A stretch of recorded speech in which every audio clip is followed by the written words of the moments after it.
Olá, pessoal. Boa tarde a todos que nos assistem, que estão acompanhando, né, esse projeto belíssimo da Escola República do Panamá, que é o projeto 365 dias de 8M. Porque o Dia da Mulher não é apenas um dia, são todos os dias. E a cada episódio nós temos uma convidada que trazem vídeos, comentários, reflexões muito importante para a nossa vida como mulher, como pessoas que existem e precisam sempre estar se transformando, né, em busca de mudanças. E um dos espaços que propicia essa reflexão, essa mudança, esse engajamento, é o ambiente escolar. Então, ninguém melhor para contar para a gente um pouquinho como é a importância do espaço escolar na vida das mulheres, do que a PCNP, da diretoria da região Sul 2, a Regiane. Seja bem-vinda, querida.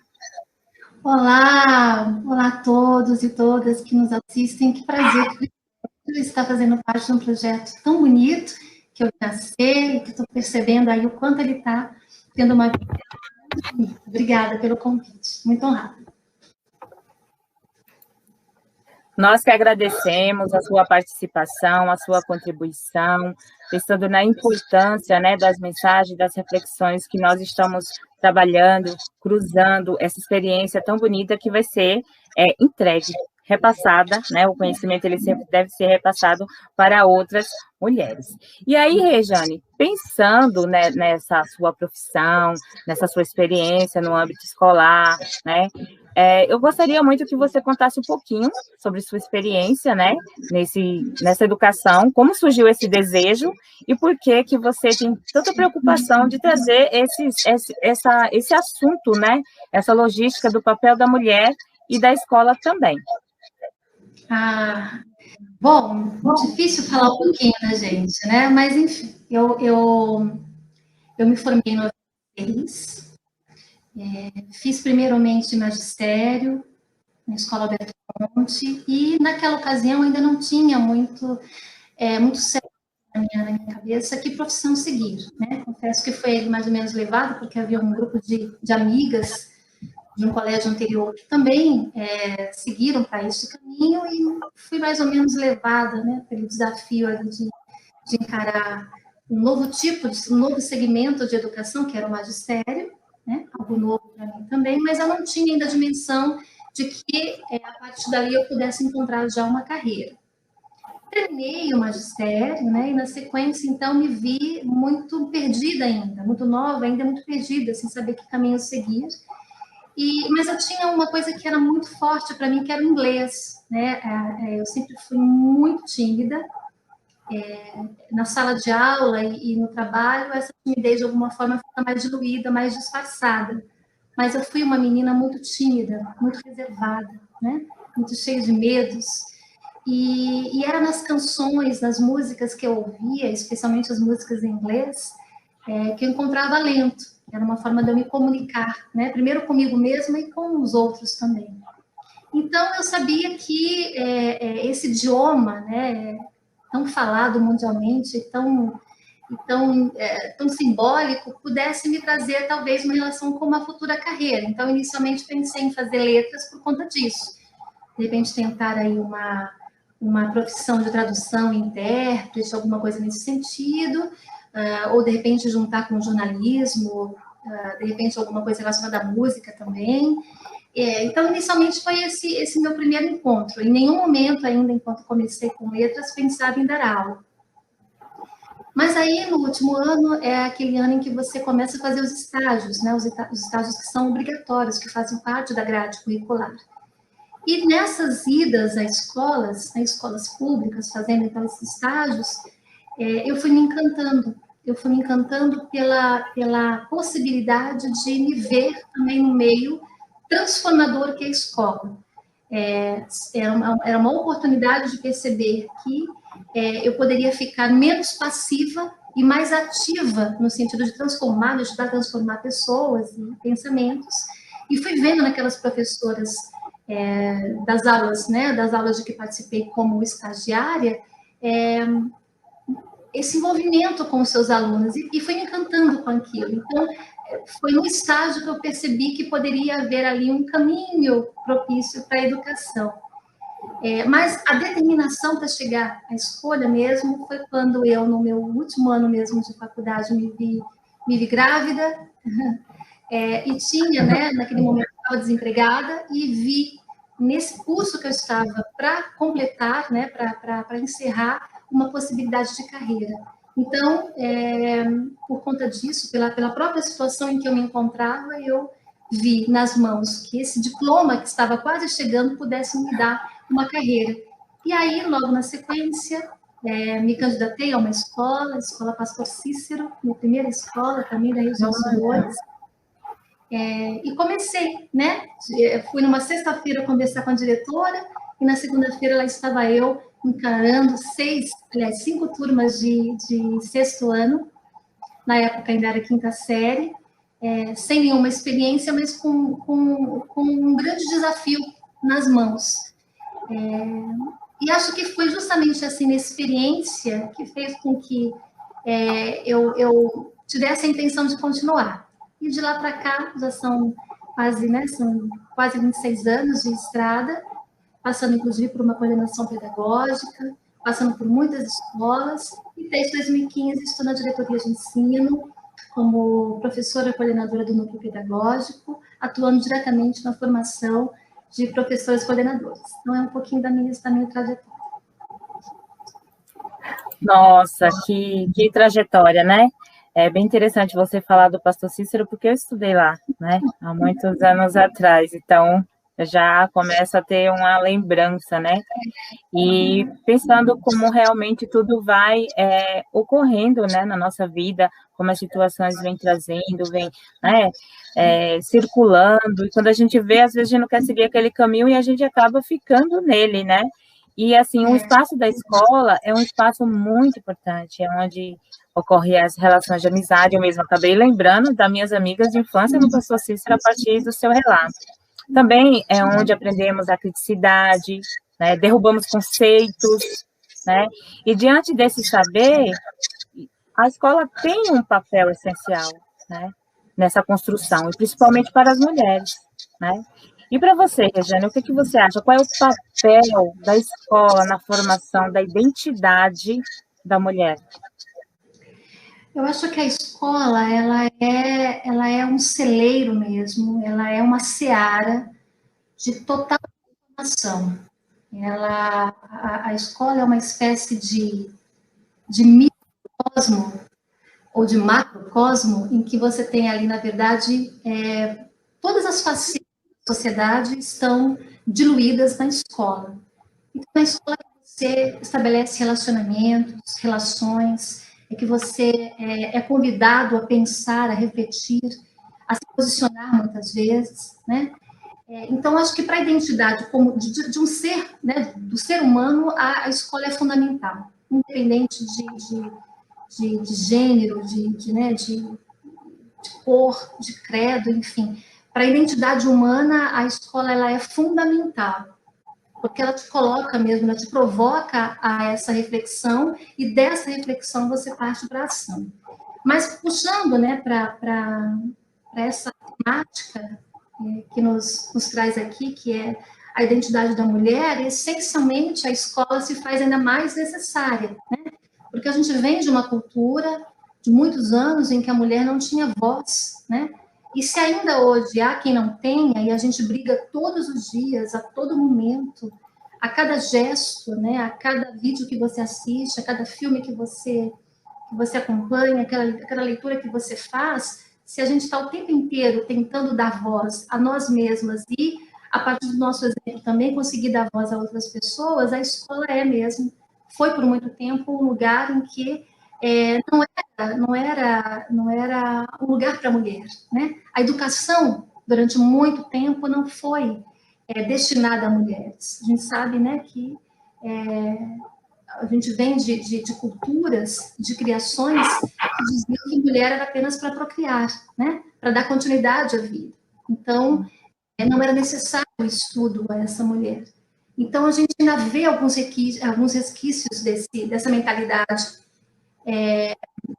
completamente equivocada nos dias de hoje. Então, a escola, ela é mesmo esse espaço, como você disse inicialmente, de colocar a pessoa no mundo.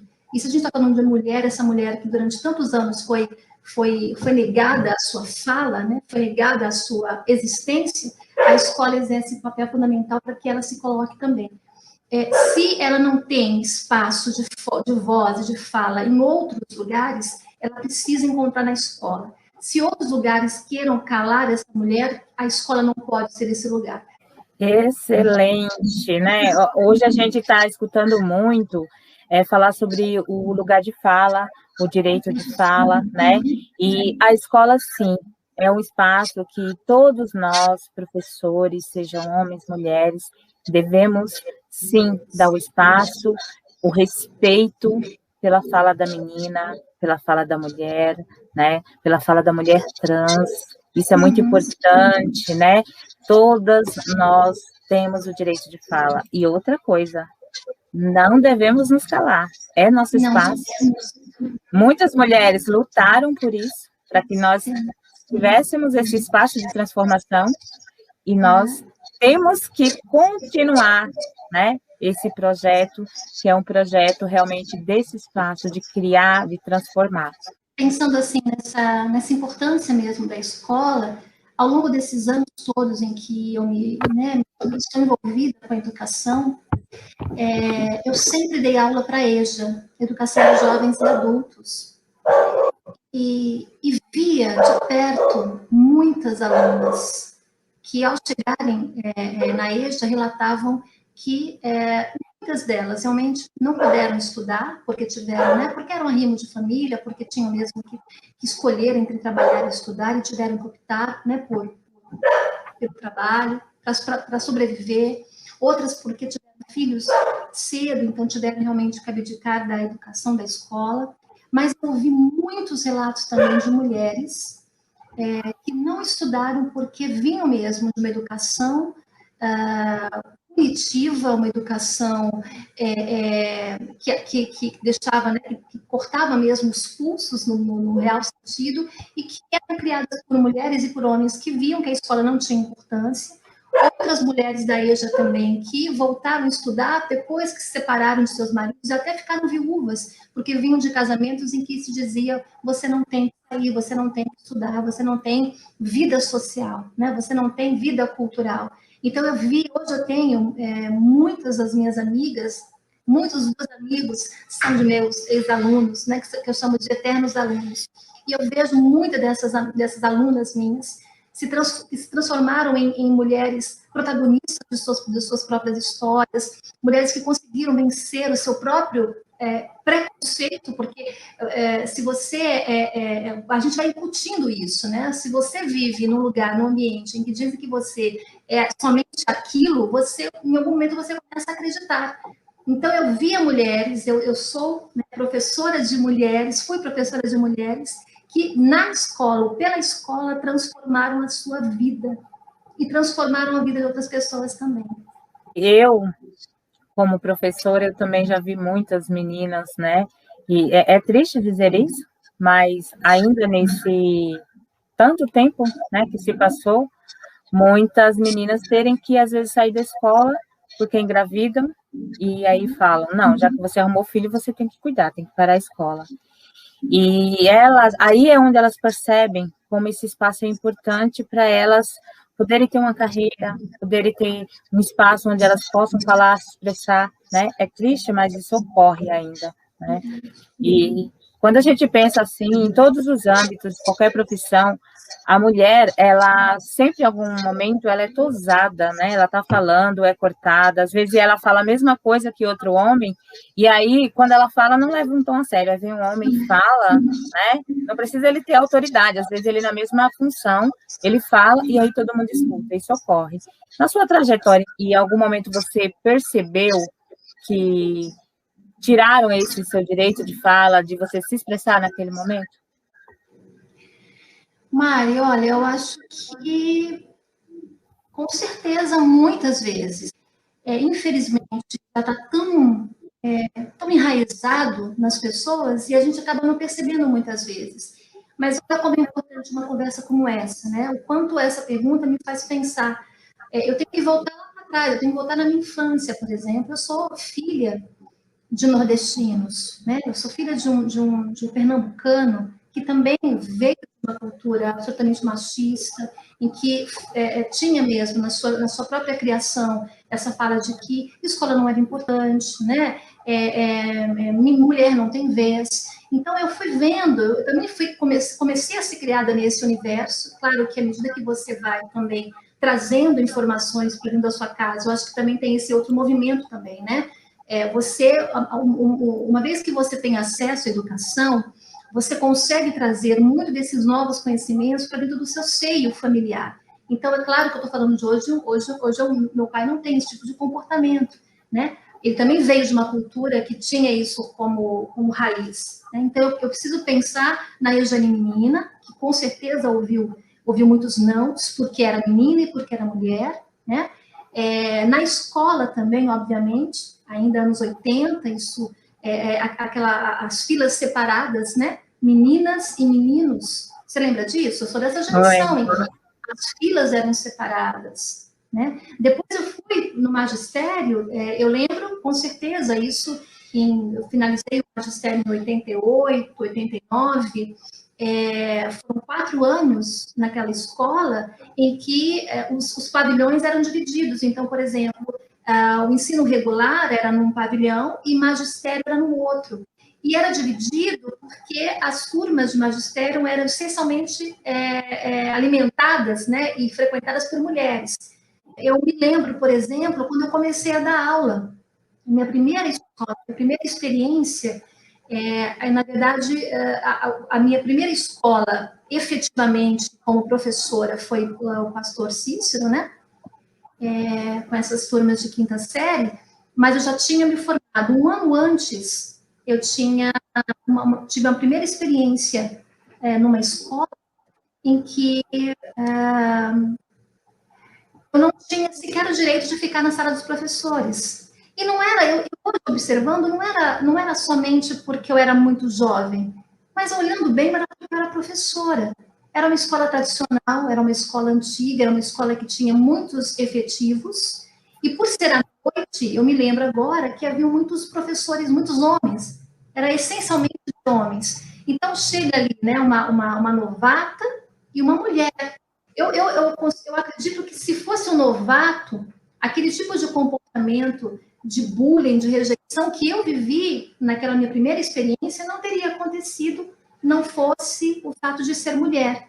Eu já vi muitas vezes, eu já disse muitas vezes a mesma coisa que outras pessoas disseram, às vezes com muito mais cuidado, com muito mais qualidade no texto, mas não fui reconhecida. E, no entanto, quando uma outra pessoa, né, um homem fala, percebe-se que dá-se todo o crédito a ele.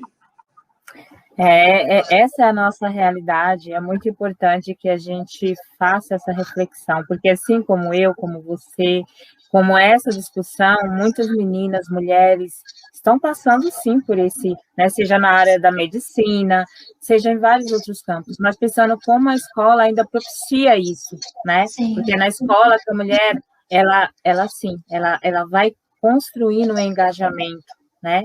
E às vezes aquilo até que ela tem dentro de casa é contra aquilo, ela não se posiciona dentro de casa, às vezes por medo, às vezes por uma pressão, e na escola ela tem essa liberdade, até mesmo através de uma redação, né? De uma conversa, das relações de amizade.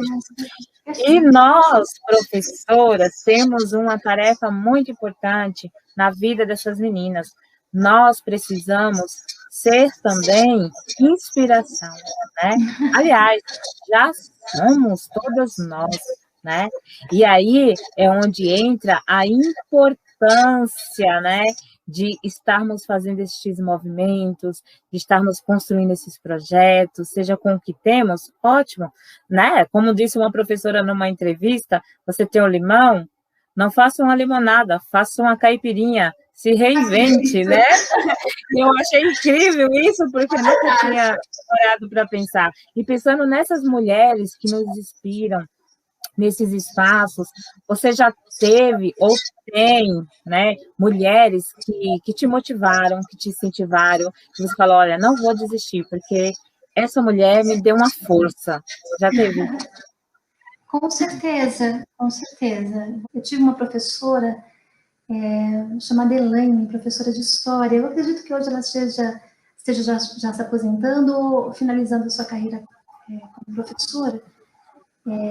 Acho que ela passou até por supervisão, é de uma outra diretoria de ensino, e ela foi fundamental na minha compreensão de pessoa, e ela foi alguém que deu para mim a dimensão do quanto era possível, dentro da escola, trabalhar com questões muito pessoais, né? Ela foi uma professora que fez um trabalho conosco, era um seminário, o seminário que eu fiz na vida foi do professor Helene de História, e ela colocou alguns temas, e eu escolhi um em particular, porque era um assunto sobre o qual uma relação muito direta com o que eu vivia dentro de casa. E foi através desse seminário, com a pesquisa profunda que eu fui provocada a fazer para esse seminário, e depois, realizando esse seminário, eu fui entender o quanto aquilo que eu vivia era um problema muito sério, que tinha uma relação direta com uma doença muito séria também, que era o alcoolismo, né? Depois do magistério, eu tive uma professora incrível, que foi a Mrs. Menezes, que trouxe para mim a delícia do inglês, né? E que mostrava para a gente que era possível aprender esse idioma, essa outra forma de se comunicar, mesmo estudando em escola pública, mesmo tendo uma aula, às vezes 2 aulas por semana, que tem um elemento de dedicação. Então, a Mrs. Menezes foi fundamental também para a minha trajetória. Mas eu tenho as mulheres também da história, né? As mulheres que nos inspiram, que, com certeza, se a gente está hoje nesse espaço de fala, é porque elas abriram um caminho para isso, né? Então, eu cito sempre, quando eu falo sobre esse assunto, que de Dandara, né? De Dandara a Malala, olha a trajetória dessas mulheres. Então, o quanto elas nos inspiram, de forma muito contemporânea, né? Apesar da distância que há entre elas, mas o quanto elas nos ensinam o tempo inteiro. Nise da Silveira, Simone de Beauvoir, né? O quanto trouxe para a gente de reflexão sobre quem nós somos mesmo. Chiquinha Gonzaga, Rita Lee, MC Sofia. Então, você tem essas mulheres que passaram e que permearam, né? Que representam algum tipo de segmento.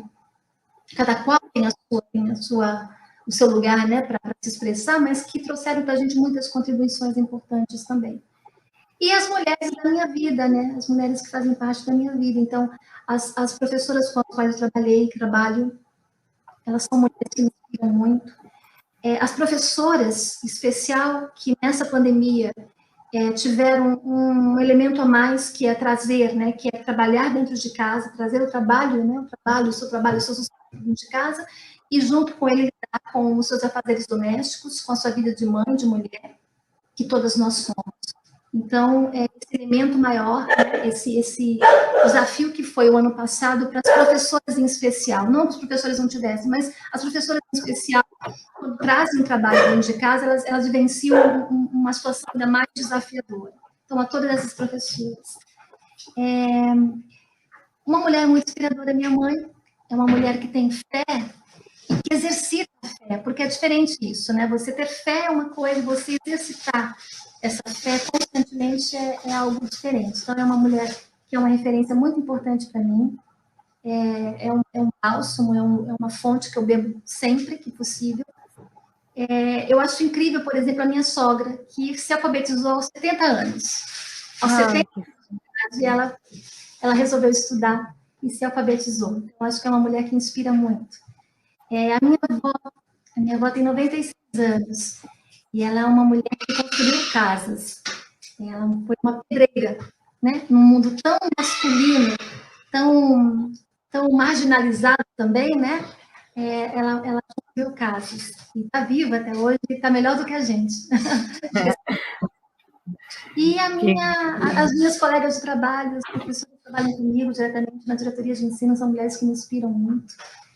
E, sobretudo, um especial que é a minha filha, a Giovana, que é portadora de uma doença que acomete mais de 7 milhões de mulheres. É uma doença seríssima. Ela é portadora de endometriose profunda. É uma doença que dilacera a portadora e a família também. É difícil você imaginar uma pessoa que vive 24 horas por dia e que não faz dessa doença uma vitimização.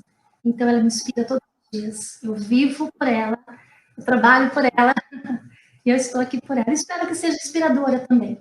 E olha, Mari, não sei como é que você vai fazer essa edição, mas você, hoje, nesse momento que você me faz esse convite tão especial, me faz pensar na mulher inspiradora que você é. Você tem parado tudo na sua vida, tem parado, né, tem dedicado uma boa parcela do seu tempo para ouvir.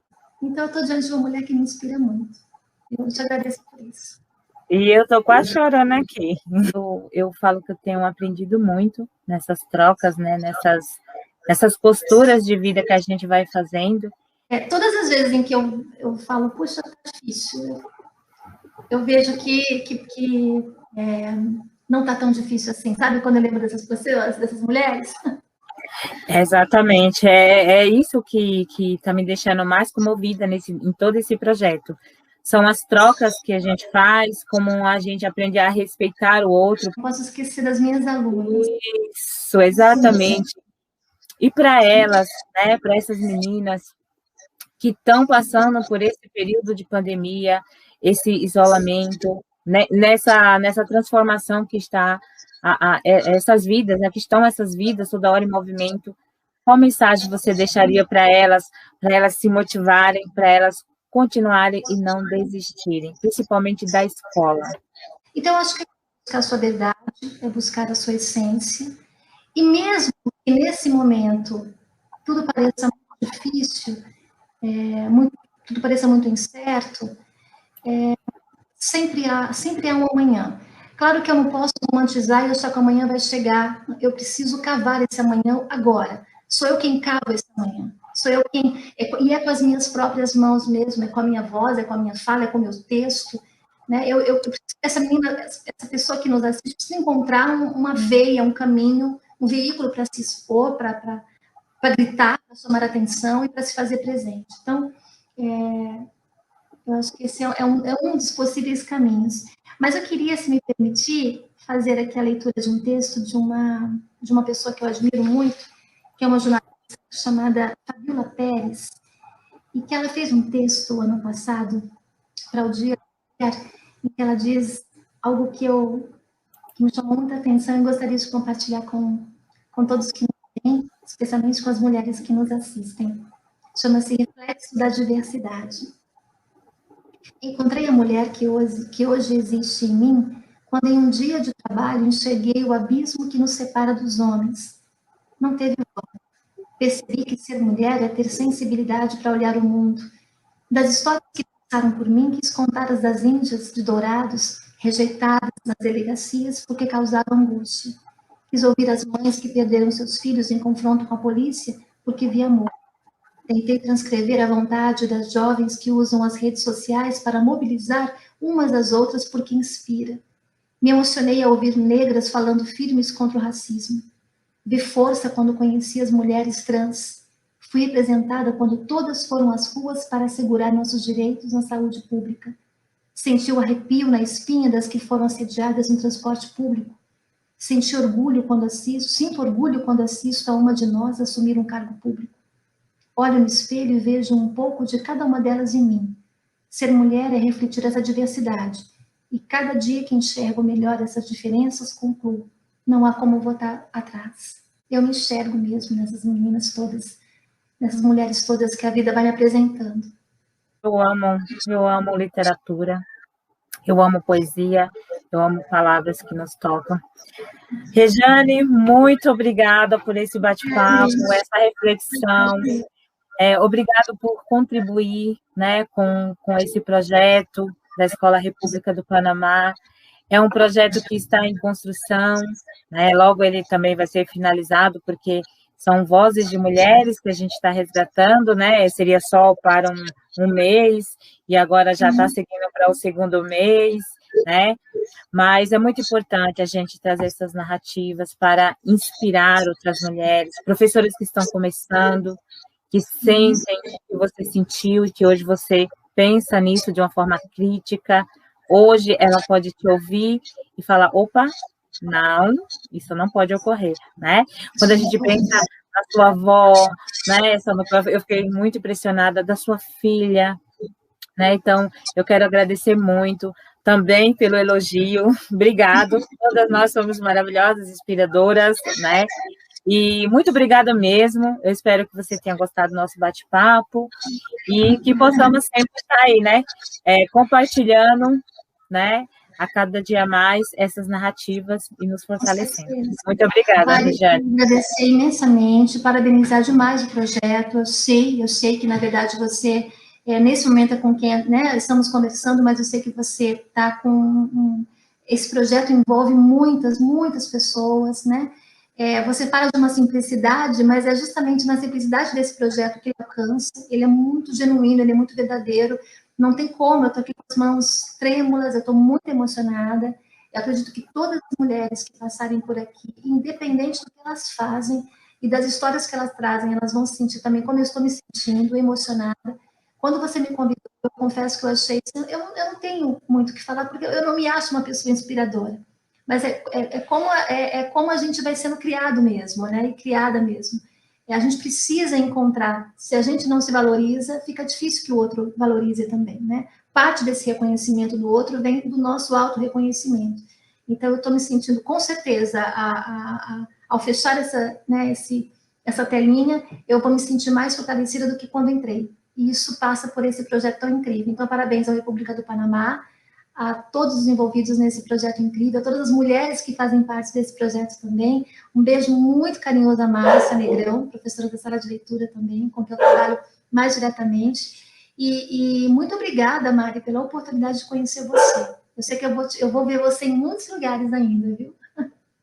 Pode deixar, vamos trocar sempre figurinhas e fazer projetos assim para abalar o mundo, como essas mulheres que nos inspiram. Tchau. Beijo, obrigada.